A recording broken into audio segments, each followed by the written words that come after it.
Assalamualaikum warahmatullahi wabarakatuh dan salam sejahtera. Hari ini kami ingin membentangkan satu inovasi yang berasaskan konsep waste to energy. Sebelum itu, izinkan kami memperkenalkan diri. Saya Dania Alisa. Saya Raisya Adlina. Saya Nuha Kashifah. Dan saya Nur Aina Sarah. Kami dari kumpulan EcoGlow. Kami dari Sekolah Menengah Agama Majlis Agama Islam Wilayah Persekutuan, sebuah sekolah yang bukan sahaja mengutamakan akademik, sasial dan kurikulum, tapi juga menggalakkan pelajar untuk berinovasi dan mencipta solusi kepada masalah dunia.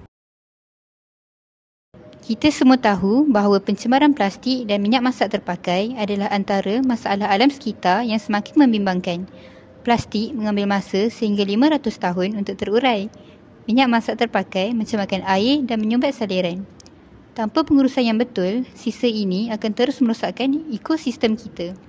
Disebabkan itu, kami mencipta EcoGlow, a sustainable candle for a greener future.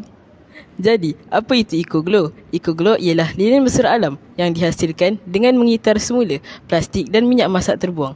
Daripada mencemarkan alam sekitar, bahan ini kini boleh digunakan sebagai sumber pencahayaan yang berkesan. Antara bahan utamanya ialah yang pertama, plastik terbuang seperti botol dan pembalut makanan. Yang kedua, minyak masak terpakai yang telah dikumpul dan ditapis. Yang ketiga, benang sumbu yang diperbuat daripada kapas.